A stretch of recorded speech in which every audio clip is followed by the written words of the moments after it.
Welcome to the Mac desktop. We are going to get started here right away, and I hate to be a fanboy, but all you Windows users, it's just quicker and easier on the Mac. Let's get right to it. We're going to go to the bar at the bottom and go to System Preferences, and then go straight into Network. We're going to see that the Thunderbolt Ethernet has a self-assigned IP and has a little yellow dot next to it. We're going to solve all of that right away here. Under Configure IPv4, that drop down menu, there's an option that says Manually. We'll select that one. We are then going to put our IP address as 10.90.90. Let's use 82. Our subnet mask is also going to be changed to 255.255.255.0. We will then hit apply, and right away we get a green dot and says that our Thunderbolt Ethernet has been connected straight to our switch. Not even a minute. So let's move over to the Windows desktop.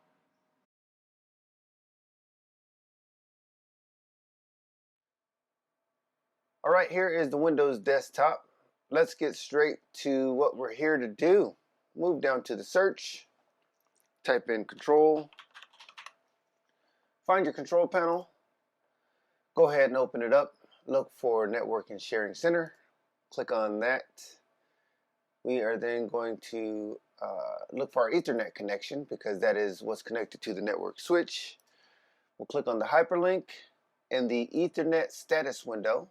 Go down to Properties, click on Properties, and when the Ethernet Properties window pops up, you're then going to go to Internet Protocol version 4. Select that option, go to Properties yet again, and that's going to bring us to the window that we're looking for. In this window here, you want to select this bubble that says use the following IP address, and we're going to type in something similar to what we used on the Mac, and that's also similar to the network switch. So type in 10.90.90. Let's use 80. We'll tab down to the next bar. Subnet mask needs to be the same, 255.255.255.0. Make sure to check this box to validate your settings upon exit, and then click OK. It'll take you back to the Ethernet Properties window. Go ahead and click on Close, and that will bring up your troubleshooter window. It's going to tell you, well, you shouldn't have any problems. You can go ahead and close that down. And then finally, let's go ahead and check the details and make sure that our IP address and subnet mask actually took, which looks good here. So go ahead and close that down, and we can close that out. Now, the last thing that I want to do is show you what happens when I use this computer particularly. I don't know why. Trying to log into the network switch. 10.90.90.90. Press enter. Okay, right here, right away on the login screen, you can see there is nothing up top there, and I got just a little bit of artifacts going on here. Let's go ahead and type in our password.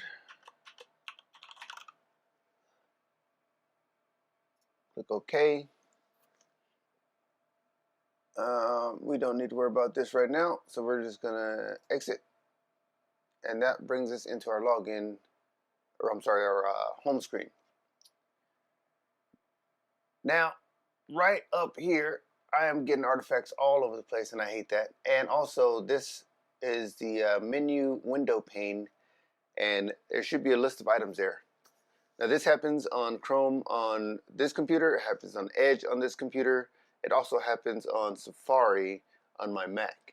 So the only way I've been able to get in to the network switch is through my Linux machine or through my Mac using Chrome. Go figure. I don't know what the deal is. So let's move back over to the Mac and finish this process. Welcome back to the Mac desktop. We're going to go ahead and wrap up this project by doing a quick ping test and make sure that our VLAN ports are communicating. To do that, we're going to use the network utility. So we're going to go ahead and move to the top right corner, click on the spotlight search option, type in the word network. Should pop right up. Go ahead and press enter. In the network utility window, make sure that ping is selected. When you enter the network address to ping, you're going to put in the IP address of the machine that you're trying to ping. So in our case, the IP address was 10.90.90.80. You can send unlimited pings, but just for a quick example, we're going to use 4 pings only. Lastly, we'll go ahead and select this ping option here. Now what's going to happen is 4 packets are going to go. Hopefully 4 packets are going to come back and give us this 0% packet loss. Once we have that, we know that our network has been properly configured. Well, our VLAN has been properly configured, and we can move on to the next step.